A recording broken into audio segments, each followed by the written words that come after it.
শুভেচ্ছা। শুরু হলো সব খবর, কম সময়ের সব খবর একসাথে আগামী 1 ঘন্টার মধ্যে সব ধরনের খবর আপনাদেরকে জানিয়ে দেব। প্রতিদিনকার মতো চেষ্টা করব খবরটা খুব বড় না করতে এবং দ্রুততার সাথে বলতে, যাতে করে সব আপডেট এই 1 ঘন্টায় আপনারা জেনে যেতে পারেন। নিয়মিত আয়োজন জুড়ে নুসরাত বৃষ্টি সবাইকে স্বাগত জানাচ্ছি। বিএনপি চেয়ারপারসন খালেদা জিয়াকে স্বাস্থ্য পরীক্ষার জন্য এভার কেয়ার হাসপাতালে নেওয়া হয়েছে। বিকেলে স্বাস্থ্য পরীক্ষার জন্য তাকে গুলশানের বাসা থেকে হাসপাতালে নেওয়া হয়। এর আগে গেল 12 অক্টোবর হাসপাতালে ভর্তি করা হয়েছিল খালেদা জিয়াকে। সেখানে 25 অক্টোবর তার শরীরে ছোট একটি অস্ত্রোপচার করা হয়েছিল। এরপরে তার বায়োপসিও করানো হয়, তবে রিপোর্ট ভালো ছিল বলেই তার পরিবারের পক্ষ থেকে জানানো হয়। আরও নিশ্চিত হতে এই নমুনা যুক্তরাষ্ট্র এবং যুক্তরাজ্যে পাঠানো হয়েছে। গেল 7 নভেম্বর হাসপাতাল থেকে গুলশানের বাসায় ফিরেছিলেন খালেদা জিয়া এবং তার স্বাস্থ্য সম্পর্কে আমরা বিস্তারিত জানবার চেষ্টা করব আমাদের সহকর্মী শরীফুল ইসলাম খানের কাছ থেকে। তিনি ওখানেই আছেন এবং শরীফ, আপনাকে দেখতে পাচ্ছি। বৃষ্টি পড়ছে বাইরে প্রচুর। খালেদা জিয়ার শরীরে নতুন করে কোনো জটিলতা দেখা দিয়েছে কিনা সেটি তো আমরা জানবই। তার আগে যে স্বাস্থ্য পরীক্ষা করাতে তিনি গেছেন, কি ধরনের স্বাস্থ্য পরীক্ষা করাতে গেছেন, হাসপাতালে নেওয়া হয়েছে সে বিষয়ে কিছু জানতে পারলেন কিনা এটি একটু জানাবেন।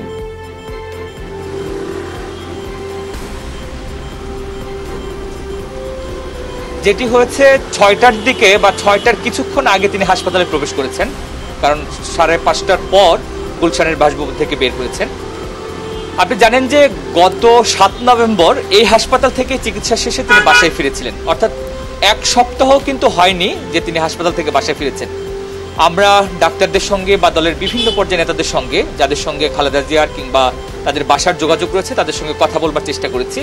তাদের দলের পক্ষ থেকে কিংবা ডাক্তারদের যে প্যানেল রয়েছে, মেডিকেল বোর্ড রয়েছে, ব্যক্তিগত চিকিৎসক রয়েছে, তারা পরিষ্কার করে এখনো কিছু বলে নাই। কিন্তু আমরা বিভিন্নভাবে আনঅফিসিয়ালি যেটা জেনেছি যে গত কদিন থেকেই খালেদা জিয়ার শারীরিক যে অসুস্থতা সেটি কিছুটা জটিল হচ্ছিল। জটিল বলতে তিনি ডিসকমফোর্ট ফিল করছিলেন। তখন তার ব্যক্তিগত চিকিৎসকদেরকে ডেকে পাঠিয়েছেন, ব্যক্তিগত চিকিৎসকরা দেখেছেন, দেখার পর বলেছেন যে তার কিছু পরীক্ষা নিরীক্ষা করাতে হবে, যেই কারণে হাসপাতালে নেওয়া হয়েছে। এর বাইরে যেটি হয়েছে, কিছুক্ষণ আগে আমি বিএনপির যে প্রেসিডেন্ট তাদের সঙ্গে কথা বলেছিলাম। তারা বলছে মাত্রই বিএনপি চেয়ারপারসন হাসপাতালে প্রবেশ করলো, এখানে কয়েকটি পরীক্ষা নিরীক্ষা করা হবে। পরীক্ষা নিরীক্ষা করানো হওয়ার পর তাদের যে 10 সদস্যের মেডিকেল বোর্ড, তারা আসলে সিদ্ধান্ত নেবেন যে তিনি আজকেই বাড়ি ফিরবেন নাকি হাসপাতালে আলো কয়েকদিন থাকতে হবে। কিন্তু আমরা যতদূর জানতে পেরেছি যে এক ধরনের প্রস্তুতি নিয়ে তিনি বাসা থেকে হাসপাতালে এসেছেন, অর্থাৎ হাসপাতালে ভর্তি হতে হবে এমন প্রস্তুতি রয়েছে খালেদা জিয়ার। আর কিছুক্ষণ পর বিএনপি মহাসচিব মির্জা ফখরুল ইসলাম আলমগীর অথবা তাদের যে ব্যক্তিগত চিকিৎসক এজেডএম জাহিদ হোসেন, তিনি খালেদা জিয়া সম্পর্কে বিস্তারিত কথা বলবেন। তারপর আসলে আমরা বিস্তারিত জানাতে পারবো আসলে কি ধরনের জটিলতা তৈরি হয়েছে, কি ধরনের পরীক্ষা নিরীক্ষা করা হচ্ছে। তখন আপনার মাধ্যমে আমরা দর্শকদেরও জানিয়ে দেবার চেষ্টা করব। অনেক ধন্যবাদ শরীফ। 72 ঘন্টা পরে ধর্ষণ মামলা না নেয়ার জন্য বিচারকের পর্যবেক্ষণ সম্পূর্ণ বেআইনি ও অসাংবিধানিক বলে জানিয়েছেন আইনমন্ত্রী আনিসুল হক। তিনি জানিয়েছেন ওই বিচারকের বিরুদ্ধে ব্যবস্থা নেয়ার জন্য প্রধান বিচারপতির কাছে চিঠি দেয়া হবে। বিকেলে রাজধানীর সুপ্রিম কোর্ট আইনজীবী সমিতি প্রাঙ্গণে স্মরণ সভায় তিনি বলেছেন, বার কাউন্সিল ভবনে আইনজীবীদের থাকার জন্য 100 শয্যা বিশিষ্ট প্রকল্প বাস্তবায়ন করা হবে। এই যে 72 ঘন্টা পরে পুলিশ যেন কোনো ধর্ষণ মামলার এজাহার না নেয়, এই যে বক্তব্য যেটা উনি দিয়েছেন, এটা সম্পূর্ণ বেআইনি। আমি আগামীকালকে মাননীয় প্রধান বিচারপতির কাছে তার ব্যাপারে যেন ব্যবস্থা নেওয়া হয় সেই জন্য একটা চিঠি লিখছি। গাইবান্ধায় বিজয়ী ইউপি সদস্যকে হত্যার ঘটনায় অভিযুক্ত আরিফের বাড়িতে আবারও আগুন দিয়েছে বিক্ষুব্ধরা। এ সময় বেশ কয়েকটি বসত ঘর পুড়ে যায়। এরই প্রতিবাদে লক্ষ্মীপুর বাজার এলাকায় অবস্থানে আন্দোলনকারীরা সড়কে গাছের গুঁড়ি, টায়ারে আগুন জ্বালিয়ে বিক্ষোভ চলে। অভিযুক্তের সহযোগী সন্দেহে একজনকে মারধর করা হয়। জনপ্রতিনিধির পাশাপাশি শিক্ষক আব্দুর রউফ একজন শিক্ষক ছিলেন। ময়নাতদন্ত শেষে কর্মস্থলে তার মরদেহ নেওয়া হয়। শিক্ষক হত্যার বিচার দাবিতে মানববন্ধন করে শিক্ষার্থীরা। এর আগে শুক্রবার রাতে লক্ষ্মীপুর ইউনিয়নের 1 নম্বর ওয়ার্ডে নির্বাচিত আব্দুর রউফের উপর অতর্কিত হামলা চালায় দুর্বৃত্তরা, পিটিয়ে তাকে হত্যা করা হয়।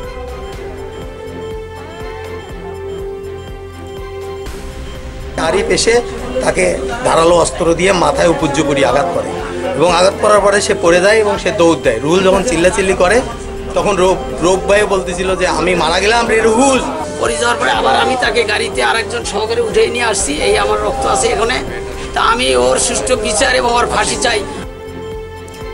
আমরা এই ঘটনার পরে কি অবস্থা ওই এলাকার সেটি জানবার চেষ্টা করব। আমাদের সহকর্মী জিল্লুর রহমান পলাশের কাছ থেকে অপেক্ষা করছেন গাইবান্ধায় তিনি। পলাশী, ঘটনার পরে এলাকার কি পরিস্থিতি সেটি তো জানাবেনই, এবং যে অভিযুক্তের কথা বারবার বলা হচ্ছে তাকে আটকের বিষয়ে কিংবা মামলা হবার বিষয়ে কোনো কিছু বলেছে কিনা পুলিশ?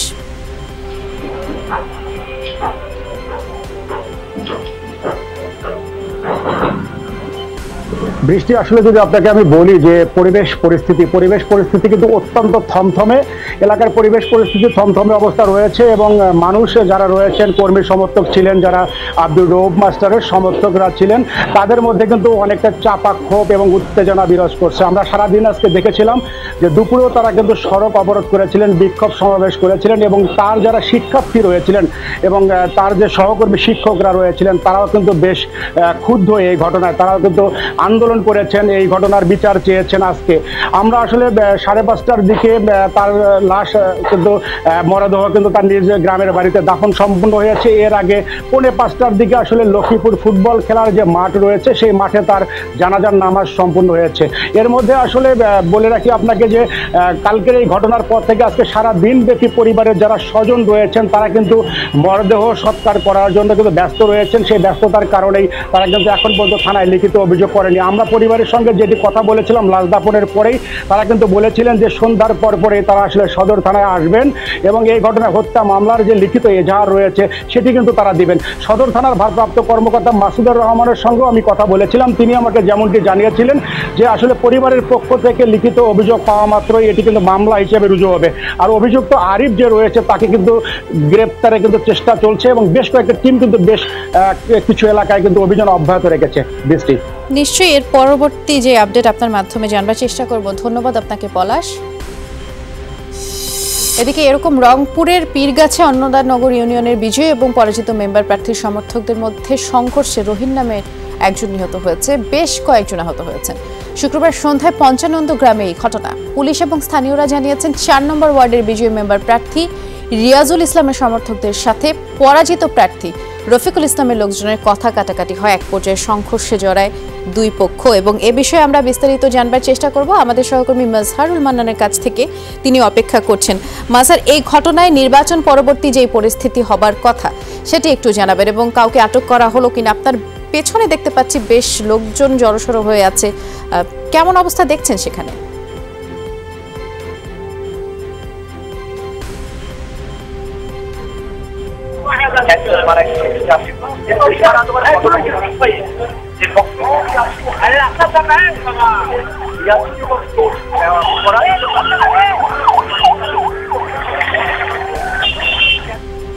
মাজহার, দুঃখিত আমি আপনার কথা শুনতে পাচ্ছি না, হয়তো কোনো ধরনের যান্ত্রিক ত্রুটি কিংবা শব্দ ত্রুটি হচ্ছে। আমি আবারও চেষ্টা করছি আপনার সাথে যোগাযোগটি স্থাপন করার। তার আগে আমার হাতে একটি সংবাদ আছে, সেটি দর্শকদের জানাতে চাই। দর্শক, এই যে সহিংসতার খবর আপনাদেরকে জানাচ্ছিলাম, এরকম সহিংসতা লক্ষ্মীপুর ইউনিয়নেও হয়েছে। যেমনটি আপনাদের বলেছিলাম যে আব্দুর রৌফের উপর অতর্কিত হামলা চালায়। এরপরের ঘটনা আপনাদেরকে জানাচ্ছিলাম রংপুরেও পীরগাছা এ ধরনের ঘটনা ঘটেছে এবং এরপরে নরসিংদীর রায়পুরায় ঠিক একই ধরনের ঘটনা ঘটেছে। অর্থাৎ মির্জাপুর ইউনিয়নের 2 চেয়ারম্যান প্রার্থী সমর্থকদের মধ্যে সংঘর্ষ হয়েছে, 3 জন আহত হয়েছে, দোকানপাট বাড়িঘর ভাঙচুর করা হয়েছে। শুক্রবার সন্ধ্যায় পিরিচকান্দি বাজারে এই ঘটনা। আর স্থানীয়রা জানিয়েছে যে 28 নভেম্বর তৃতীয় ধাপের ইউপি নির্বাচনকে কেন্দ্র করে স্বতন্ত্র প্রার্থী আসাদুল্লাহ ভুঁইয়া তার লোকজনদের নিয়ে মিছিল বের করেন। ওই এলাকায় পৌঁছালে বিপরীত দিক থেকে আসা প্রতিপক্ষ মঞ্জুর এলাহির সমর্থকদের সাথে একটি সংঘর্ষের ঘটনা ঘটে। এদিকে পিরোজপুরের এক ইউপি সদস্য সমর্থকদের বসতভিটায় হামলা এবং ভাঙচুর চালানো হয়েছে। এ ধরনের সহিংসতার খবর ইউপি নির্বাচনের পূর্ববর্তী এবং পরবর্তী বেলায়ও ঘটেছে, যেটি আপনাদেরকে প্রথম দিন থেকে জানিয়ে দেবার চেষ্টা করেছি। এবং এই যে 2 জন নিহতের ঘটনা জানালাম, একজন প্রাণ হারালেন রংপুরের পীরগঞ্জে এবং সেই পরবর্তী যে অবস্থা সেটি আমাদের দর্শক আপনাদেরকে জানিয়ে দেবার চেষ্টা করছিলাম আমাদের সহকর্মী মাজহারুল মান্নানের কাছ থেকে। কিছুক্ষণ আগে তার কথা আমি শুনতে পাইনি, আবারও চেষ্টা করছি এই সংযোগটি স্থাপন করার। মাজহার, আমি আশা করছি আপনি হয়তো এখন আমাকে শুনতে পাচ্ছেন। যদি শুনতে পেয়ে থাকেন একটু জানাবেন কি অবস্থা ওখানকার, এবং আপনার পেছনে অনেক লোকজন জড়সড় হয়ে আছে, এর কারণ কি?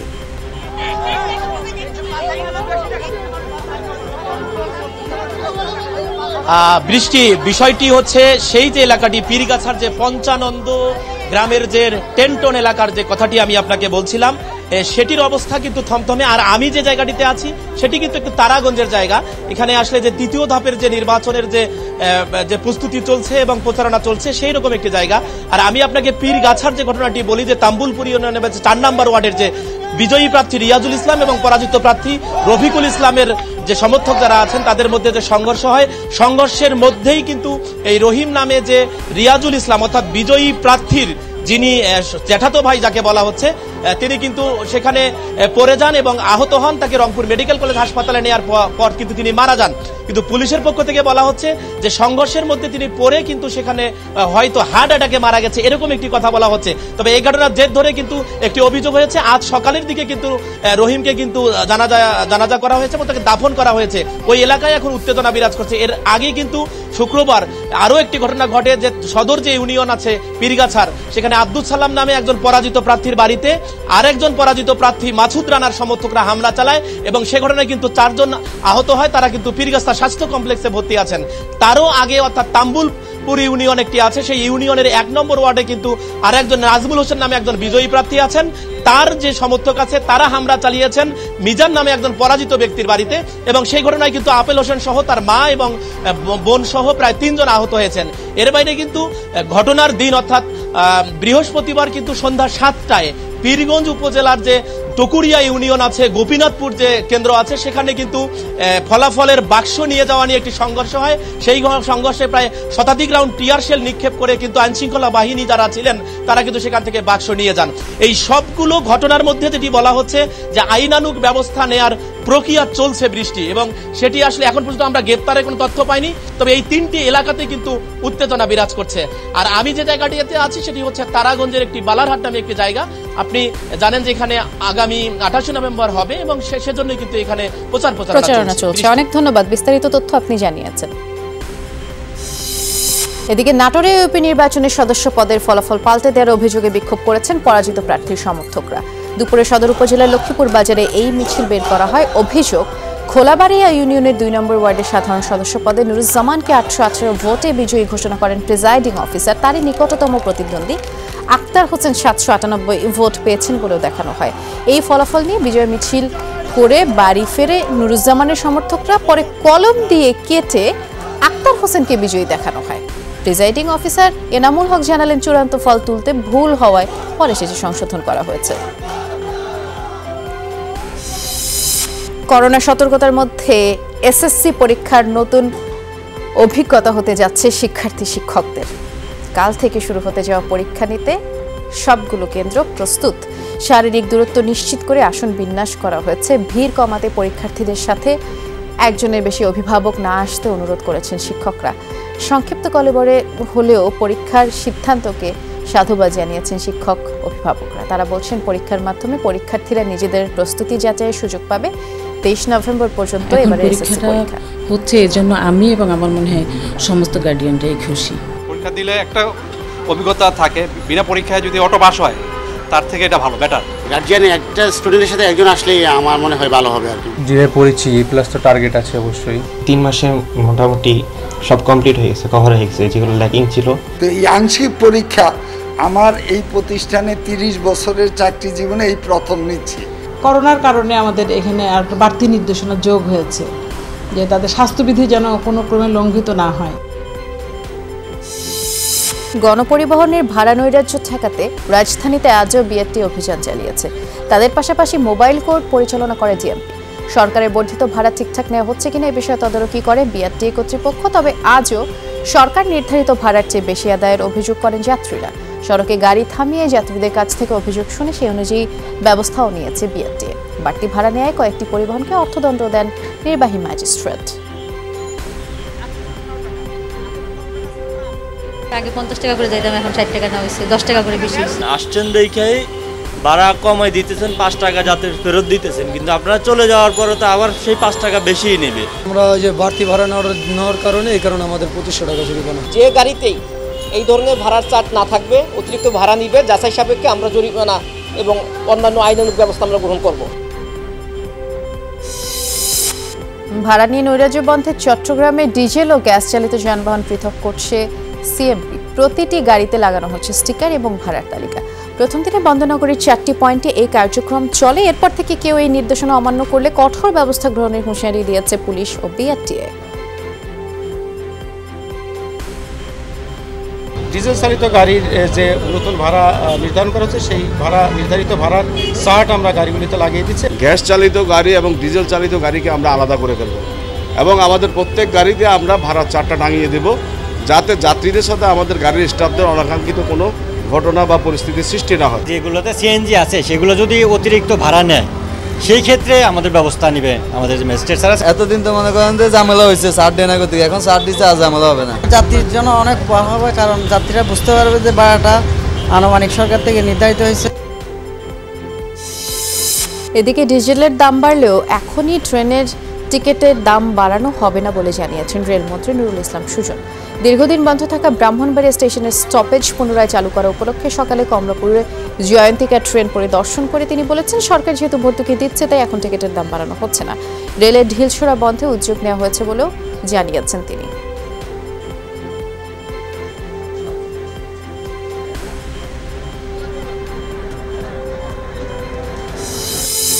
টঙ্গীর তুরাগ নদের শতবর্ষী ব্রিজের স্ল্যাব ধসে পড়ে ফাটল সৃষ্টি হওয়ায় ওই পথে যান চলাচল বন্ধ আছে। তবে বিকল্প পথ হিসেবে বিশ্ব ইজতেমা মাঠ সংলগ্ন কামারপাড়া বাইপাস সড়কটি ব্যবহার করা হচ্ছে। এতে মহাসড়কের যানজটের সৃষ্টি হচ্ছে। ওই পথে চলাচলকারীরা বেশ ভোগান্তিতে পড়েছে। ব্রিজের একটি পিলারের নিচে একাধিক ফাটল আছে। অবশ্য বিআরটিএর প্রকল্প পরিচালক দ্রুতই সংস্কার কাজ শেষ করার আশ্বাস দিয়েছেন। যানজট নিরসনে ট্রাফিকের পাশাপাশি থানা পুলিশ সদস্যরাও সড়কের বিভিন্ন পয়েন্টে কাজ করছেন। 2-3 বছর ধরে পর্যাপ্ত ঘোষণা করাইছে, এই 2-1 বছরের ভিতরে কোনো সংস্কার করেনি সরকার। আমাদের কোনো গাড়ি পাচ্ছি না, কোনো ধরনের কোনো কিছু না, আমাদের অনেক কষ্ট হচ্ছে। কি আর কইতাম, বড় জ্বালা যন্ত্রণা, জাম লাগাইতে সব তামাক ছাড়তে হয়ে গেছে। 1 ঘন্টা রাস্তা বিশুদ্ধ করার লাগছে আমরা 4 ঘন্টা 5 ঘন্টা। এই রবিবার আসতেছে না, নেক্সট রবিবারের মধ্যে আমরা হোপফুলি এটা শেষ হবে। যে প্রবলেমটা, এটা কিন্তু স্ট্রাকচার সব ঠিক আছে, শুধু সিলাব ছিদ্র হয়েছে। ওগুলো অ্যাপ্রোচ সিলাব বলে, ওগুলো স্ট্রাকচারের কোনো বিষয় না। ওগুলো আমরা সব এখন রিপেয়ার করে গাড়ি ছেড়ে দিই। বহদ্দারহাটের পরে এবার চট্টগ্রাম বন্দর ফ্লাইওভারেও ফাটল দেখা দিয়েছে, তাই যান চলাচল বন্ধ করা হয়নি। এটি দিয়ে শুধুমাত্র বন্দরের পণ্যবাহী ভারী যান চলাচল করে। ফ্লাইওভারটির উপরেও নানা জায়গায় গর্ত তৈরি হয়েছে, লোহার পাত বেরিয়ে গেছে। যথাযথ রক্ষণাবেক্ষণ এবং সংস্কার না করার অভিযোগ উঠেছে বন্দরের বিরুদ্ধে। এই ফাটলটি দৃশ্যমান হওয়ার পর থেকে আতঙ্কে আছেন ফ্লাইওভারের নিচ দিয়ে চলাচলকারীরা। চট্টগ্রাম বন্দরে আমদানি রপ্তানি পণ্য আনা নেওয়া হয় এই ফ্লাইওভারটি দিয়ে। এদিকে তো অনেকজন মানুষজন যায়, পাটল দিয়ে যদি ব্যাংকে পরে যান বদরাট পড়ে গেছিল ফ্লাইওভারে। পরবর্তীতে কোনো সমস্যা হবে কিন্তু আমরাই বিপদগ্রস্ত করবো, এটা ভোগান্তির জনগণের হবে। যেহেতু ওনারা আমাদের পরশুদিন জানিয়েছে আর কি, ওনারা বলছে যে এটা এই আর বড় ধরনের কোনো ঝুঁকি না, এটা মেরামত যোগ্য এবং গাড়ি ঘোড়া কোনো বন্ধ করতে হবে না, গাড়ি চলতে পারবে। বন্ধ করলে শহরে যানজট দেখা দিবে, জনদুর্ভোগ সৃষ্টি হবে। বিধায় আমরা আসলে একটা সুইটেবল টাইম খুঁজছি যে সময়ে ফ্লাইওভারটি বন্ধ করে কাজটা করা যাবে। অভিবাসন প্রত্যাশীদের ঢলকে কেন্দ্র করে উত্তেজনা কমার লক্ষণ নেই বেলারুশ পোল্যান্ড সীমান্তে। সামরিক শক্তি প্রদর্শন অব্যাহত রেখেছে দুপক্ষ। সীমান্তে সামরিক উপস্থিতি আরও বাড়িয়েছে পোল্যান্ড। পুলিশ সরকারের উস্কানিমূলক আচরণের উপযুক্ত জবাব দেওয়ার হুঁশিয়ারি দিয়েছে বেলারুশ। রাশিয়ার সাথে যৌথ সামরিক মহড়াও চালিয়েছে তারা। চলমান সংকটকে ঘিরে পাল্টাপাল্টি দোষারোপ অব্যাহত ইইউ মস্কোর পরিস্থিতিতে উদ্বেগ জানিয়েছে যুক্তরাষ্ট্র। আর এই সবকিছু মিলিয়ে বিশ্বজুড়ে বাস্তুচ্যুত মানুষের সংখ্যা ব্যাপকভাবে বেড়েছে। নিরাপত্তা, সহিংসতা, জলবায়ু পরিবর্তন সবকিছু মিলিয়ে বিশ্বে বাস্তুচ্যুত মানুষের সংখ্যা এখন 8,40,00,000 ছাড়িয়েছে। শুক্রবার এক প্রতিবেদনে এমন তথ্য জানিয়েছে জাতিসংঘের শরণার্থী বিষয়ক সংস্থা UNHCR। প্রতিবেদনে বলা হয়েছে 2021 সালের প্রথম 6 মাসের তথ্য উপাত্তের ভিত্তিতে বাস্তুচ্যুত মানুষের এই তথ্য উঠে এসেছে। গেল বছরের ডিসেম্বর পর্যন্ত বিশ্বে বাস্তুচ্যুত মানুষের সংখ্যা ছিল 8,24,00,000। পরবর্তীতে 6 মাসে যেটি বেড়ে 8,40,00,000 ছাড়িয়ে গেছে। তালেবানের সাথে কূটনৈতিক সম্পর্ক রক্ষায় নতুন পথ বেছে নিল যুক্তরাষ্ট্র। আফগানিস্তানে মার্কিন পররাষ্ট্র বিষয়ক স্বার্থ রক্ষা করবে কাতার। শুক্রবার কাতারের পররাষ্ট্রমন্ত্রী আব্দুল রহমান আল থানির সাথে বৈঠক করেন মার্কিন পররাষ্ট্রমন্ত্রী অ্যান্টনি ব্লিংকেন। এ সময় কাবুলে মার্কিন কূটনৈতিক প্রতিনিধি হিসেবে কাতারের নাম ঘোষণা করে ওয়াশিংটন। এর মাধ্যমে যুক্তরাষ্ট্র ও তালেবানের মধ্যে সম্পর্ক স্থাপন আরও এক ধাপ এগিয়ে গেল বলেই মনে করা হচ্ছে। আফগানিস্তান যুদ্ধে অসংখ্য বেসামরিক নাগরিককে হত্যার পর এ সংক্রান্ত তথ্য প্রমাণ গোপন করেছে ব্রিটিশ সামরিক কর্মকর্তারা। ব্রিটিশ প্রতিরক্ষা মন্ত্রণালয়ের বরাত দিয়ে বিবিসি এই খবর জানিয়েছে। এতে বলা হয়েছে, নিরাপরাধ নিরস্ত্র আফগান নাগরিককে সন্দেহ করলে তাদের হত্যা করতে যুক্তরাজ্যের বিশেষ বাহিনীর কর্মকর্তারা। ওই বাহিনীর বিরুদ্ধে বেআইনি হত্যার অভিযোগ এনে 2019 সালে অনুসন্ধানী প্রতিবেদন প্রকাশ করে বিবিসি প্যানোরামা ও সানডে টাইমস। জুমার নামাজের সময় আবারও মসজিদে হামলার ঘটনা ঘটল আফগানিস্তানে। শুক্রবার নানগারহার প্রদেশের স্পিনখর এলাকায় বোমা বিস্ফোরণে কমপক্ষে 3 জন নিহত হন, অন্তত 15 জন আহত হয়েছে। গুরুতর অবস্থায় তাদেরকে হাসপাতালে ভর্তি করা হয়েছে। মৃতের সংখ্যা আরও বাড়ার আশঙ্কা করছেন চিকিৎসকরা।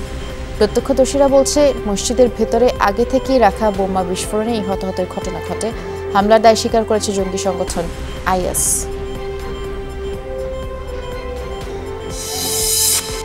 3 ম্যাচে টি-20 এবং 2 ম্যাচে টেস্ট সিরিজ খেলতে সকাল 8টায় ঢাকায় পৌঁছেছে পাকিস্তান ক্রিকেট দল।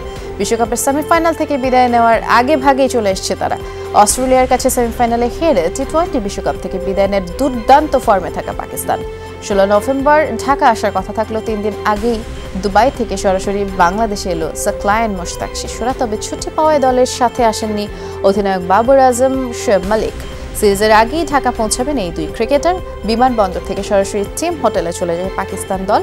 করোনা টেস্টে নেগেটিভ এলে আগামীকাল রোববার থেকেই অনুশীলন শুরু করবেন রিজওয়ান, শাহিন আফ্রিদিরা।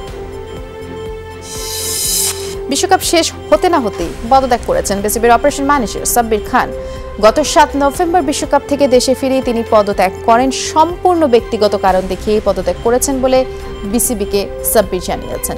গুঞ্জন শোনা যায়, বিশ্বকাপ চলাকালে সাকিব আল হাসানের সাথে তিনি দ্বন্দ্বে জড়িয়েছিলেন। খবর চড়াও হয় সাকিব এ বিষয়ে বিসিবিকে লিখিত অভিযোগও দেন, কিন্তু এসব খবর ভিত্তিহীন। যমুনা টেলিভিশনকে এটি নিশ্চিত করেন সাকিব নিজেই। ব্যক্তিগত কারণেই পদত্যাগ করেন অপারেশনস ম্যানেজার সাব্বির। বিশ্বকাপ মিশন শেষে দুবাইয়ে ছুটি কাটিয়ে আজ দেশে ফিরছেন টি-20 অধিনায়ক মাহমুদুল্লাহ রিয়াদ ও মুশফিকুর রহিম। আগেই ফিরেছেন তাসকিন আহমেদ, লিটন দাস। দলের 2 সিনিয়র ক্রিকেটার আজ রাত 11টার দিকে ঢাকা বিমানবন্দরে নামার কথা। রোববার থেকে দলের সাথে অনুশীলন শুরু করার কথা রয়েছে এই 2 জনের। বিশ্ব মানবতার কল্যাণে শক্তিশালী অংশীদারিত্ব গড়ে তুলতে বিশ্ব নেতাদের প্রতি আহ্বান জানিয়েছেন প্রধানমন্ত্রী শেখ হাসিনা। আওয়ামী লীগ সরকার নানা পদক্ষেপে বিশ্বে শান্তির বার্তা ছড়িয়ে দিচ্ছে বলেও তিনি জানিয়েছেন। প্যারিসে ইউনেস্কোর 75তম প্রতিষ্ঠা বার্ষিকী উপলক্ষে আয়োজিত অনুষ্ঠানে একথা জানান তিনি। বলেন, শান্তির বার্তা ছড়িয়ে দিতে সরকার শিক্ষা, বিজ্ঞান, সংস্কৃতি, যোগাযোগ খাতকে কার্যকর হাতিয়ার হিসেবে বেছে নিয়েছে। বাংলাদেশ ইউনেস্কোকে বিশ্ব শান্তি প্রতিষ্ঠায় অন্যতম কার্যকর মঞ্চ হিসেবে বিবেচনা করে বলেও উল্লেখ করেন প্রধানমন্ত্রী। বলেন, ডিজিটাল বাংলাদেশ বিনির্মাণে আইসিটি ভিত্তিক শিক্ষায় জোর দিয়েছে সরকার। বঙ্গবন্ধুর ঐতিহাসিক 7 মার্চের ভাষণকে প্রামাণ্য ঐতিহ্য হিসেবেও ঘোষণা করা ইউনেস্কোকে ধন্যবাদ জানান প্রধানমন্ত্রী। মহামারী থেকে পুনরুদ্ধারের পথে থাকা বিশ্বের সামনে 4টি পরামর্শ তুলে ধরেন তিনি। Effective platforms for promoting global peace and collective prosperity. The world is now moving on way to recovery from pandemic. Let us seize the moment to forge strong partnership for common good of our global humanity. Social leadership award 2021 পুরস্কার পেলেন digital বাংলাদেশের স্থপতি, প্রধানমন্ত্রীর ICT বিষয়ক উপদেষ্টা সজীব ওয়াজিদ জয়। দেশের তথ্য প্রযুক্তি খাতে বৈপ্লবিক পরিবর্তন ও অবদানের জন্য তাকে এই পুরস্কার প্রদান করা হয়। সজীব ওয়াজিদ জয়ের পক্ষে পুরস্কার গ্রহণ করেন তথ্য ও যোগাযোগ প্রযুক্তি প্রতিমন্ত্রী জুনায়েদ আহমেদ পলক। অ্যাসোসিয়েটের বর্তমান চেয়ারম্যান ডেভিডের পক্ষে ইমিডিয়েট চেয়ারম্যান সরকানন্দা এই পুরস্কারটি হস্তান্তর করেন। আন্তর্জাতিক এই সংস্থাটি তথ্য প্রযুক্তি খাতে অনন্য অবদানের স্বীকৃতি স্বরূপ এই পুরস্কার দিয়ে থাকে। এর আগে 2010 সালে পুরস্কার পেয়েছিলেন প্রধানমন্ত্রী শেখ হাসিনা। আজ দেশে করোনায় 6 জন প্রাণ হারিয়েছেন। এ নিয়ে মোট মৃত্যু 27,918 জনের। নতুন করে 151 জন শনাক্ত হয়েছে। নিয়ে দেশে মোট শনাক্ত হলো 15,72,278 জন। এছাড়া 192 জন সহ মোট 15,36,303 জন সুস্থ হয়েছেন। মৃতদের মধ্যে 4 জন পুরুষ, 2 জন নারী। আর বিভাগ ভিত্তিক প্রাণহানিতে ঢাকায় 3 জন, চট্টগ্রাম, রাজশাহী, খুলনায় 1 জন করে মারা গেছেন।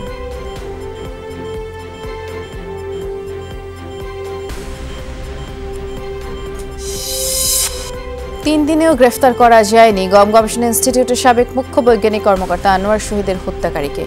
বৃহস্পতিবার সন্ধ্যা 7টার কিছু পরে তাকে ছুরিকাঘাত করা হয় আদাবর থানা এলাকার হোলি লেন গলিতে। অজ্ঞাত পরিচয়ের এক ব্যক্তি আনোয়ার হোসেনকে ছুরি মারে। সিসিটিভির ফুটেজ বিশ্লেষণ করলে দেখা যায় সন্ধ্যা 7:15 দিকে আনোয়ার হোসেনকে ছুরিকাঘাত করা হয়। চিহ্নিত ব্যক্তিটি পকেটে হাত ঢুকিয়ে 3-4 মিনিট ধরে ওই গলিতে ঘোরাঘুরি করছিল। আপনারা সেই ফুটেজ দেখতে পাচ্ছেন। শ্যামলী রিং রোডের দিক থেকে আনোয়ার শহীদ হোলি লেন গলিতে ঢোকার পরে লোকটি সামনের দিক থেকে এসে মুহূর্তের মধ্যে পকেট থেকে ছুরি বের করে পেটে আঘাত করে পালিয়ে যায়। সোহরাওয়ার্দী হাসপাতালে বৃহস্পতিবার রাত 11টার কিছু পরে আনোয়ার শহীদ মারা যান। নিহতের ছোট বোন ফেরদৌস সুলতানা শুক্রবার আদাবর থানায় অজ্ঞাত পরিচয়ে আসামির বিরুদ্ধে একটি হত্যা মামলা দায়ের করেন।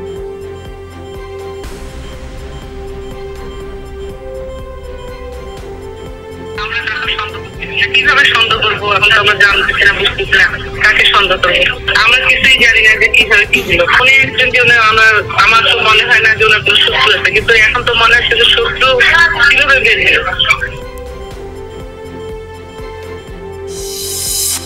অতিরিক্ত গতিতে বাস চলা অবস্থায় শিশু মরিয়মকে বাস থেকে নামিয়ে দেবার সময় মর্মান্তিকভাবে তার মৃত্যু হয়। এ ঘটনায় রায়দা বাসের চালক ও হেলপারকে গ্রেফতার করেছে র্যাব। ব্রিফিংয়ে র্যাব মুখপাত্র জানায়, চলতি পথে যাত্রীদের কাছে সাহায্য নিয়ে চলত শিশু মরিয়মের জীবন। মঙ্গলবার সকালে প্রগতি সরণিতে সাহায্য সংগ্রহের জন্য এই রায়দা পরিবহনের একটি বাসে ওঠে মরিয়ম। এ সময় বাসের হেলপার তাকে নেমে যেতে বলে। প্রাথমিকভাবে চালক রাজু বাসের গতি কমালেও মরিয়ম নামার সাথে ওই সময় গতি বাড়িয়ে দেয়। ফলে বাস থেকে পড়ে আঘাত পেয়ে মরিয়মের মৃত্যু হয়। এই ঘটনায় বাসটি জব্দ করা হয়েছে। রাজু যেহেতু মাত্র 300 গজ আগে সে গাড়ি একবার থামিয়েছিল এবং পুনরায় তাকে যখন স্লো করতে বলা হয় তখন সে অনেকটা বিরক্ত হয়ে গাড়িটি হালকা স্লো করে, গতি হালকা কমায়। মেয়েটির নামার অবস্থায় তার বক্তব্য অনুযায়ী গাড়ির গতিবেগ প্রায় 40 থেকে 50 ছিল। এই প্রেক্ষিতে মেয়েটি তড়িঘড়ি করে গাড়ি থেকে পড়ে গুরুতর আহত হয়। সিরাজগঞ্জে পারিবারিক কলহের জেরে লিমন হোসেন নামের এক শিশুকে হত্যার পর আত্মহত্যার চেষ্টা করেছে তার মা। শুক্রবার রাতে সদর উপজেলার চণ্ডীদাসগাঁতি গ্রামে এই ঘটনা ঘটে। পুলিশ জানায়, পারিবারিক কলহের জেরে বাড়ির পাশের একটি খাস জমিতে 5 বছর বয়সী শিশু লিমনকে নিয়ে যায় লিপি খাতুন। তাকে মর্মান্তিকভাবে হত্যা করে এবং এরপরে আত্মহত্যার চেষ্টাও করে লিপি খাতুন। খবর পেয়ে শিশুটির মরদেহ উদ্ধার করে পুলিশ। আহত মাকে পুলিশ হেফাজতে চিকিৎসা দেওয়া হচ্ছে। নিহত শিশুর চাচা এই ঘটনায় মামলা করেছে। লক্ষ্মীপুর সদরের নিয়ন্ত্রণ হারানো মোটরসাইকেল থেকে পড়ে ট্রাক চাপায় 2 স্কুল শিক্ষার্থীর প্রাণ গেছে। সকাল 10:30টার দিকে লক্ষ্মীপুর রামগঞ্জ সড়কের পালেরহাট এলাকায় এই ঘটনা ঘটে। পুলিশ জানিয়েছে, লক্ষ্মীপুর শহরের ভাড়া বাসা থেকে মোটরসাইকেলে কন্যা এবং ভাগ্নিকে নিয়ে বাড়ি যাচ্ছিলেন আরিফ হোসেন। ওই এলাকায় পৌঁছালে পর নিয়ন্ত্রণ হারায় মোটরসাইকেল, পড়ে যায় শিশু দুটি। পরে রামগঞ্জ থেকে আসা দ্রুতগামী একটি মালবাহী ট্রাক চাপা দিলে ঘটনাস্থলে 2 শিক্ষার্থী মারা যায়। এর প্রতিবাদে সড়ক অবরোধ করে বিক্ষোভ করে স্থানীয়রা। বিদেশিদের নাগরিকত্ব দেওয়ার সিদ্ধান্তের অনুমোদন দিয়েছে সৌদি সরকার। দক্ষ বিদেশি পেশাজীবীদের নাগরিকত্ব দেবে মধ্যপ্রাচ্যের দেশটি। গালফ নিউজ সহ বিভিন্ন গণমাধ্যম জানিয়েছে, এ সম্পর্কিত আইনের অনুমোদনও দিয়েছে সেখানকার সরকার। বাদশাহ সালমান নির্দেশিত বিবৃতিতে বলা হয়েছে, বিশ্বের বিভিন্ন দেশের আইন, চিকিৎসা, বিজ্ঞান, সংস্কৃতি ও প্রযুক্তিবিদ্যায় দক্ষ পেশাজীবীরা সৌদি আরবের নাগরিকত্ব পাবেন। এক্ষেত্রে অনুসরণ করতে হবে নির্ধারিত প্রক্রিয়া। সৌদি সরকারের ভিশন 2030 বাস্তবায়নের উদ্দেশ্যে এমন সিদ্ধান্ত। গেল 24 ঘন্টার হিসেবে বিশ্বে আরও 7,000-এর বেশি মানুষের প্রাণ গেছে। করোনায় নতুন করে সংক্রমণ শনাক্ত হয়েছে 5 লাখের বেশি। টানা চতুর্থ দিনের মতো 1200-এর বেশি প্রাণহানি হয়েছে রাশিয়ায়। দ্বিতীয় সর্বোচ্চ যুক্তরাষ্ট্রে মারা গেছে 850-এর বেশি মানুষ। অন্যান্য দেশের তুলনায় ইউরোপ, আমেরিকায় আবারও প্রাণঘাতী ভাইরাসটির সংক্রমণ বাড়তে শুরু করেছে। ব্রাজিলে মৃত্যু হয়েছে 600 জনে, ইউক্রেনে এই সংখ্যা 750, রোমানিয়ায় 3 শতাধিক। এছাড়া ভারত, তুরস্ক, জার্মানি, রোমানিয়া, মেক্সিকোতে 2 শতাধিক প্রাণহানি হয়েছে। ইনজেকশনের মাধ্যমে পুশ করে নয়, এবার নিঃশ্বাসের সাথে গ্রহণ করা যাবে করোনার ভ্যাকসিন। এই টিকা উৎপাদন করছে চীন। শুক্রবার দেশটির হাইনান প্রদেশে স্বাস্থ্য বিষয়ক মেলায় প্রদর্শন করা হয় নিঃশ্বাসযোগ্য ভ্যাকসিন। চীনের সামরিক বিভাগের সংক্রমণ বিশেষজ্ঞ দল ও বায়োটেক প্রতিষ্ঠান কানসিনো বায়োলজিক্সের যৌথ উদ্যোগে এই টিকাটি আবিষ্কার হয়। উৎপাদকদের দাবি যে সূচের মাধ্যমে প্রয়োগকৃত টিকার মতোই সুরক্ষা তৈরি করবে ইনহেইলেবল টিকা। দ্বিতীয় ধাপের পরীক্ষায় সাফল্যের কথা তারা জানিয়েছেন। এদিকে নেদারল্যান্ডস আংশিক লকডাউনের সিদ্ধান্তে বিক্ষোভে উত্তাল। শুক্রবার দ্য হেগ শহরে শত শত ডাচ নামে লকডাউন বিরোধী স্লোগান দিতে থাকেন তারা। এই সিদ্ধান্ত বাতিলের দাবি জানান। পরিস্থিতি নিয়ন্ত্রণে আগে থেকেই পুলিশ মোতায়েন ছিল, তবে কোনো অপ্রীতিকর ঘটনা ঘটেনি। সম্প্রতি করোনা সংক্রমণ বেড়ে যাওয়ায় আংশিক লকডাউনে যাওয়ার সিদ্ধান্ত নেয় নেদারল্যান্ডস সরকার। শনিবার থেকে রেস্টুরেন্ট, দোকান নির্দিষ্ট সময় বন্ধ করা, বড় ধরনের খেলার আয়োজনে নিষেধাজ্ঞার নির্দেশনা দেয় কর্তৃপক্ষ। 2 ম্যাচের টেস্ট সিরিজ খেলতে ডিসেম্বরে নিউজিল্যান্ডের উদ্দেশ্যে ঢাকা ছাড়বে বাংলাদেশ। 2022 সালের জানুয়ারি মাসের শুরুর দিকেই বাংলাদেশ নিউজিল্যান্ড টেস্ট সিরিজ হবে। এবারে নিউজিল্যান্ড সফরে 2টি টেস্ট, 3টি টি20 খেলার কথা ছিল বাংলাদেশ দলের, তবে সেই সূচি থেকে টি20 বাদ পড়েছে। গতকালই নিউজিল্যান্ড 2টি টেস্ট খেলার তারিখ জানিয়েছে। আর পাকিস্তানের বিপক্ষে বাংলাদেশের টেস্ট সিরিজ শেষ হবে 8 ডিসেম্বর। এরপর পরে নিউজিল্যান্ডে উড়াল দিতে হবে ক্রিকেটারদের। সেখানে আগের সফরের মতোই 2 সপ্তাহের কোয়ারেন্টাইন করবে টাইগাররা। এরপর 2022-এর 1 জানুয়ারি থেকে প্রথম টেস্ট মাউন্ট মুঙ্গানুয়েতে, 9 জানুয়ারি থেকে দ্বিতীয় টেস্ট ক্রাইস্ট চার্চে। আসন্ন নিউজিল্যান্ড সিরিজে বিরাট কোহলি বিশ্রামে থাকায় প্রথম টেস্টে ভারতকে নেতৃত্ব দেবে না জিঙ্কা রাহানে। দ্বিতীয় টেস্টে নেতৃত্ব ফেরত পাবেন কোহলি। চেতেশ্বর পূজারাকে করা হয়েছে সহ অধিনায়ক। পুরো সিরিজেই বিশ্রাম দেওয়া হয়েছে রোহিত শর্মাকে। আর তরুণ উইকেটকিপার ব্যাটসম্যান ঋষভ পন্থ বিশ্রামে ফিরেছেন। ঋদ্ধিমান সাহা এছাড়া শিখর ভারত উইকেট রক্ষক হিসেবে ডাক পেয়েছেন। বিশ্রামে পাঠানো হয়েছে জসপ্রীত বুমরা, মোহাম্মদ শামিকে। পেসারদের মধ্যে দলে আছেন ইশান্ত শর্মা, মোহাম্মদ সিরাজ, প্রসিদ্ধ কৃষ্ণা এবং উমেশ যাদব। আর স্পিন বিভাগ সামলাবেন রবীন্দ্র জাদেজা, রবিচন্দ্রন অশ্বিন, অক্ষর প্যাটেল এবং জয়ন্ত যাদব। বিএনপি জন্মলগ্ন থেকে প্রতিহিংসার রাজনীতি চর্চা করে আসছে বলে মন্তব্য করেছেন আওয়ামী লীগ সাধারণ সম্পাদক ওবায়দুল কাদের। সকালে নিয়মিত ব্রিফিংয়ে এমন মন্তব্য করে তিনি বলেছেন, অশান্তির আগুন দেশে নয়, অশান্তির আগুন জ্বলছে বিএনপির নিজ ঘরে। দলটি ক্ষমতার লোভে চরম অশান্তি ও রাজনৈতিক সিদ্ধান্তহীনতা ও অস্থিরতায় আছে। বিএনপি দেশের মানুষের চোখের ও মনের ভাষা বোঝে না বলেও মন্তব্য তার। আরও বলেছেন, ভোগ বিলাসিতা করতে না পেরে অশান্তির আগুনে তারা জ্বলছে। অশান্তির আগুন দেশে নয়, এই আগুন জ্বলছে বিএনপির আপন ঘরে। প্রতিহিংসার রাজনীতি বিএনপি চর্চা করে আসছে। প্রতিহিংসার ষড়যন্ত্র আর সন্ত্রাসের উপর বিএনপির রাজনীতি প্রতিষ্ঠিত। বিএনপির সাম্প্রদায়িক অপশক্তি আর ধর্মের উপর ভর করে ক্ষমতায় যেতে চায়।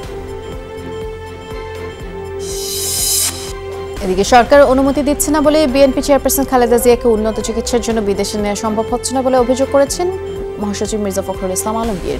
নয়াবাজারে ঢাকা মহানগর বিএনপির 35 নং ওয়ার্ডের কর্মী সম্মেলনে এমন অভিযোগ করে তিনি বলেছেন, সরকারের জবাবদিহিতা নেই বলে নিত্য প্রয়োজনীয় দ্রব্যের দাম বেড়েই চলেছে। ক্ষমতায় টিকে থাকতে সরকার বিএনপির 35 লাখ নেতাকর্মীর বিরুদ্ধে মামলা দিয়েছে।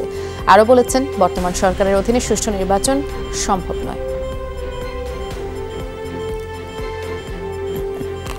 বিদেশের চিকিৎসার জন্য আবেদন করেছিলেন যে ম্যাডামের চিকিৎসা বিদেশে দরকার, অত্যন্ত জরুরি দরকার। ডাক্তার সবাই বলেছে যে এই দেশের চিকিৎসার জন্য এখন তাকে বিদেশে নেওয়া খুব বেশি প্রয়োজন, কিন্তু তারা সেই অনুমতি দেয় নাই। দেশের গণতন্ত্রকে প্রশ্নবিদ্ধ করতে বিএনপি নির্বাচন বর্জন করেছে বলে মন্তব্য চিফ হুইপ নূর ই আলম চৌধুরীর। দুপুরে মাদারীপুরের শিবচর মডেল সরকারি প্রাথমিক বিদ্যালয়ের 3তলা ভবনের উদ্বোধন শেষে সাংবাদিকদের প্রশ্নের জবাবে তিনি বলেছেন, নির্বাচন নিয়ে কমিশনের যেমন দায়িত্ব আছে তেমনি দায়িত্ব আছে রাজনৈতিক দলগুলোরও। সব দল অংশগ্রহণ করলে নির্বাচন সুষ্ঠু হবে। নির্বাচন ব্যবস্থা নষ্ট করতেই বিএনপি বারবার নির্বাচন বয়কট করছে বলে তার অভিযোগ।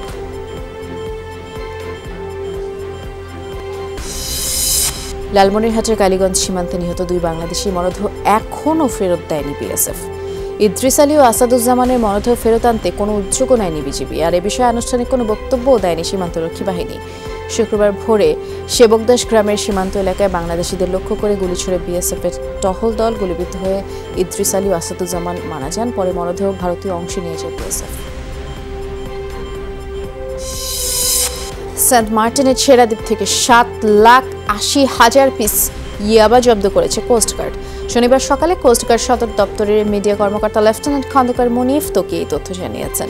মিয়ানমার থেকেই আবার একটি চালান দেশে প্রবেশ করছে এমন গোপন তথ্যের ভিত্তিতেই কোস্টগার্ডের একটি দল অভিযান চালায়। একটি নৌকার গতিবিধি সন্দেহজনক মনে হলে সেটিকে থামার সংকেত দেওয়া হয়। পরে ধাওয়া করলে পরে 4টি প্লাস্টিকের বস্তা সমুদ্রে ফেলে দিয়ে বোটটি পালিয়ে যায়। বস্তাগুলো থেকে ইয়াবাগুলো উদ্ধার করা হয়।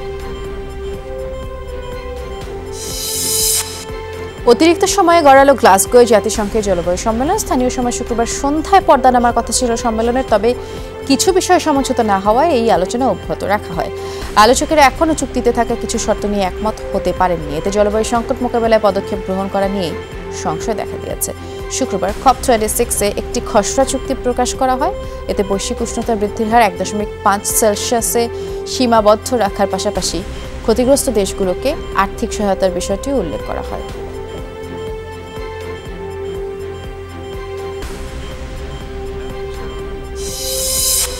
আরও ভয়াবহ পর্যায়ে পৌঁছেছে দিল্লির বায়ু দূষণ। শুক্রবার বাতাসের গুণাগুণ পরীক্ষার মানদণ্ড বা AQI এর সূচকে 461-তে ঠেকেছে। দূষণের এমন মাত্রায় বিশেষজ্ঞরা উদ্বেগ জানিয়ে বলছেন, সুস্থ মানুষকেও চরম স্বাস্থ্য ঝুঁকিতে ফেলবে এই দূষণ। এদিকে এখনও ধোঁয়াশায় ঢেকে রয়েছে গোটা নগরী। দিনের বেলায় একেবারে অন্ধকারাচ্ছন্ন পরিস্থিতি। এমন পরিস্থিতিতে বায়ু দূষণ নিয়ে উদ্বেগ জানালো ভারতের সুপ্রিম কোর্ট। শনিবার দূষণ রোধে কেন্দ্রীয় সরকারকে দ্রুত জরুরি পদক্ষেপ নেওয়ার নির্দেশও দিয়েছেন আদালত।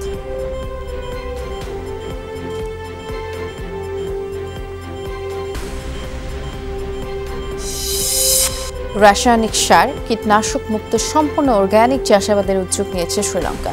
এ লক্ষ্যে কৃষির সাথে সম্পৃক্ত রাসায়নিক দ্রব্য আমদানিও নিষিদ্ধ করেছে দেশটি। লক্ষ্য জনগণের জন্য বিষমুক্ত কৃষি নিশ্চিত করা, তবে বিকল্প তৈরি করা না করেই সার আমদানি বন্ধ করায় বিপাকে পড়েছে শ্রীলঙ্কার কৃষকরা। সারের দাবিতে রীতিমতো আন্দোলনে নেমেছে তারা।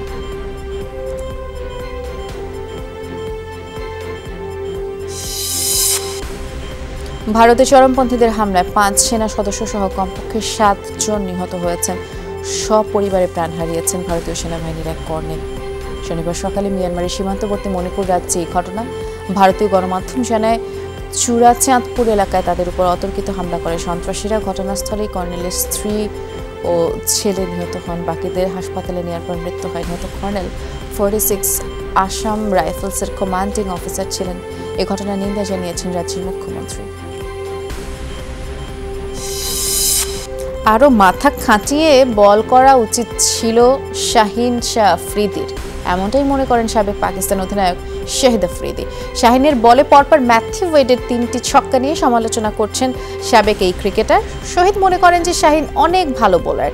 সেমিফাইনালের মতো ম্যাচে তার এত রান দেওয়াটা মেনে নিতেই পারছেন না সাবেক এই অধিনায়ক। আফ্রিদি প্রশংসাও করেছেন হবু জামাইয়ের।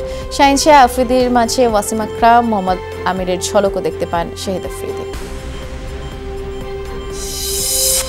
ভারতের অলরাউন্ডার হার্দিক পান্ডিয়ার বিরুদ্ধে ধর্ষণের মতো স্পর্শকাতর বিষয়ের অভিযোগ উঠেছে। সেই সাথে ধর্ষণ ও শ্লীলতাহানির অভিযোগ আনা হয়েছে দেশটির সাবেক ক্রিকেটার মৌনভ প্যাটেল ও ক্রিকেট কর্মকর্তা রাজীব শুক্লার বিরুদ্ধেও। রেহনুমা নামের এক ভুক্তভোগী নারী মুম্বাইয়ের নান্তাক্রুজ থানায় এই অভিযোগ করেছেন। পুলিশ জানিয়েছে এই অভিযোগের এখনও সত্যতা মেলেনি, তবে বিষয়টি গুরুত্বের সাথে দেখা হচ্ছে বলে জানিয়েছে তারা। এদিকে অভিযোগ সত্য প্রমাণিত হলে কঠিন শাস্তির মুখে পড়তে পারেন হার্দিক পান্ডিয়া। ফরিদপুরের মধুখালীতে 144 ধারা অমান্য করে ধামাসি জুট মিলে হামলা চালিয়ে ব্যাপক ক্ষতি সাধন এবং লুটপাট চালিয়েছে দুর্বৃত্তরা। জুট মিলের কর্মচারী এবং শ্রমিকদের মারধর করা হয়। মিল কর্তৃপক্ষের অভিযোগ, সকালে স্থানীয় এক বিএনপি নেতার নেতৃত্বেই শতাধিক দুর্বৃত্ত অস্ত্রশস্ত্র নিয়ে গেট ভেঙে জুট মিলে প্রবেশ করে। বাধা দেওয়ার চেষ্টা করলে তারা মারধর করে এবং ভিতরে ব্যাপক ভাঙচুর চালায়। এই হামলা ভাঙচুরের পরে দুর্বৃত্তরা মিলে ভেতরে কয়েক ঘন্টা অবস্থানও করে। এই জুট মিলটি দখল করতে এর আগেও 2 দফা চেষ্টা চালানো হয়েছে বলে অভিযোগ আছে। পার্কিং সুবিধা প্রদান, চাঁদাবাজি বন্ধ সহ 7 দফা দাবিতে চট্টগ্রামে বিক্ষোভ মিছিল ও সমাবেশ করেছে অটোরিকশা, অটো টেম্পো শ্রমিক ইউনিয়ন। নগরীর চাঁদগাঁও এলাকা থেকে বের করা মিছিলটি কাপ্তাই রাস্তার মাথায় গিয়ে শেষ হয়। পরে অনুষ্ঠিত সমাবেশে শ্রমিক নেতারা বলেছেন, ব্যাটারি চালিত অটোরিকশা অবৈধ হলেও চলাচল বন্ধ করা হচ্ছে না। চট্টগ্রামের চাহিদা অনুযায়ী সিএনজি অটোরিকশার রেজিস্ট্রেশন প্রদান, মহানগরীর বিভিন্ন স্থানে পার্কিং সুবিধা নিশ্চিত করা, অহেতুক জরিমানা মামলা দিয়ে হয়রানি বন্ধের দাবি তারা জানিয়েছেন। 11 থেকে 20তম গ্রেডের সরকারি কর্মচারীদের 50% মহার্ঘ ভাতা, টাইম স্কেল, সিলেকশন গ্রেড সহ নবম পে স্কেলের বাস্তবায়ন চাইলেন বাংলাদেশ সরকারি কর্মচারীর দাবি আদায় পরিষদ। সকালে রাজধানীর সেগুনবাগিচায় ঢাকা রিপোর্টার্স ইউনিটিতে এক মতবিনিময় সভায় এমন দাবি করেন সংগঠনটির নেতারা। বাংলাদেশ সরকারি কর্মচারী কল্যাণ ফেডারেশন, সরকারি কর্মচারী সংহতি পরিষদ সহ বিভিন্ন পেশাজীবী সংগঠনের সদস্যদের নিয়ে সরকারি কর্মচারী দাবি আদায় পরিষদ নামে নতুন এই সংগঠনটি প্রতিষ্ঠা করা হয়। নবম পে স্কেল বাস্তবায়নে প্রয়োজনে বিভিন্ন কর্মসূচির ডাক দেওয়ারও কথা জানান তারা।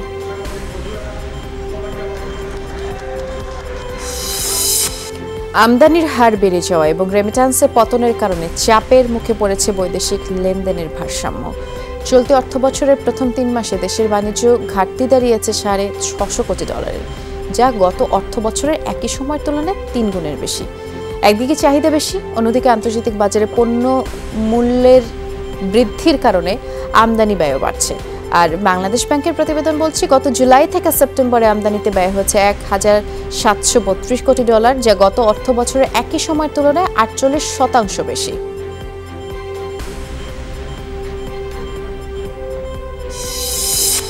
ডিসেম্বর রাজধানীর 6টি সাইটে পরীক্ষামূলকভাবে 5G প্রযুক্তি চালু করবে রাষ্ট্রায়ত্ত মোবাইল অপারেটর টেলিটক। পর্যায়ক্রমে আগামী বছরের শুরুতে ঢাকার আরও 200 সাইটে গ্রাহকদের জন্য 5G সেবা উন্মুক্ত করবে এই অপারেটরটি। দুপুরে টেলিকম রিপোর্টারদের সংগঠন TRNB'র সাথে আয়োজিত এক কর্মশালায় এসব তথ্য জানিয়েছে সংস্থাটির ব্যবস্থাপনা পরিচালক মোহাম্মদ শাহাবুদ্দিন। শুধু মুনাফা অর্জন নয়, দেশের ডিজিটাল ডিভাইড দূর করতে টেলিটক কাজ করছে বলে জানিয়েছেন তিনি। ডিসেম্বরের 12 তারিখে আমরা টেস্ট ট্রায়ালে যাচ্ছি এবং এরপরেই আমরা 2022-এর মধ্যে আমরা সরকারের কাছে আমরা আমাদের একটা প্রজেক্ট দিয়েছি, সেটা আশা করি আমরা এটা অ্যাপ্রুভ হয়ে যাবে। সেক্ষেত্রে আমরা 200টা সাইটে আমরা ঢাকা মেট্রোপলিটন সিটিতে আমরা কমার্শিয়াল ট্রায়ালে যাব। নুহাশপল্লীতে কেক কাটা, মোমবাতি প্রজ্বলন সহ নানা আয়োজনে উদযাপিত হলো নন্দিত কথা সাহিত্যিক হুমায়ুন আহমেদের 73তম জন্মদিন। এ উপলক্ষে গতরাতে লেখকের সমাধিতে 1073টি মোমবাতি প্রজ্বলন করা হয়। সকালে হুমায়ুন আহমেদের স্মৃতি বিজড়িত স্থানে ভিড় জমান ভক্ত, পাঠক, শুভানুধ্যায়ীরা। তাদের সাথে নিয়ে সমাধিতে পুষ্পস্তবক অর্পণ করে লেখকের পরিবার ও নুহাশপল্লীর স্টাফরা। প্রার্থনার আয়োজন ছিল, পরে লেখকের মুরালের সামনে কেক কাটা হয়। প্রত্যেক বছরই আসি নুহাশপল্লীতে, স্যারকে এরকম মনের একটা আবেগের জন্য আর কি আসি স্যারকে দেখার জন্য। স্যারের যে অসীম সৃষ্টি এখানে রয়েছে, স্যারের নিজ হাতে গড়া, এগুলোর মাঝখানে আমি স্যারকে খোঁজার চেষ্টা করি। হুমায়ুন আহমেদের জন্মদিন, এটা 10বার। বিভিন্ন ইউনিভার্সিটিতে হুমায়ুন সাহিত্য নিয়ে পিএইচডি হচ্ছে, অনেকেই চর্চা করছে। সেই চর্চাটা বাড়ুক, ছাত্ররা হুমায়ুন আহমেদ সম্বন্ধে জানুক, সবাই জানুক, ভুল কোনো চর্চা না হোক, এটা আমার একটি অনেক বড় প্রত্যাশা। কুমিল্লা পূজা মণ্ডপে হামলার ঘটনায় আইনশৃঙ্খলা বাহিনীর বিশেষ করে ওসির গাফিলতি ছিল কিনা তা তদন্ত করে দেখা হচ্ছে, এই তথ্য জানিয়েছেন ডিএমপি কমিশনার শফিকুল ইসলাম। সাম্প্রদায়িক সহিংসতার পেছনে সব রাজনৈতিক দলের লোকজনই আছে বলেও তিনি জানিয়েছেন। দুপুরে ডিবেট ফর ডেমোক্রেসির আয়োজনে বিতর্ক প্রতিযোগিতায় কমিশনার বলেন, থানা পুলিশের গাফিলতি ছিল না বা ছিল কিনা তা তদন্ত করে দেখা হবে। সাম্প্রদায়িক সহিংসতার প্রতিরোধে রাজনৈতিক ঐক্যমত গড়ে তোলা সহ 7 দফা সুপারিশ প্রদান করে ডিবেট ফর ডেমোক্রেসি। প্রতিযোগিতায় বিরোধী দল কুমিল্লা বিশ্ববিদ্যালয়ে জয়ী হয়। দায়িত্বশীল একজন কর্মকর্তা এই কাজটি এমনভাবে করা উচিত ছিল যাতে এই পবিত্র ধর্মগ্রন্থের যে পবিত্রতা সেটি যেমন রক্ষা পায়, তেমন এটি নিয়ে যাতে অপপ্রচারের সুযোগ কেউ না পায় সেটি নিশ্চিত করা তার দায়িত্ব ছিল। সাম্প্রদায়িক সহিংসতা প্রতিরোধে সমাজের বিভিন্ন অংশীজনকে সম্পৃক্ত করতে হবে।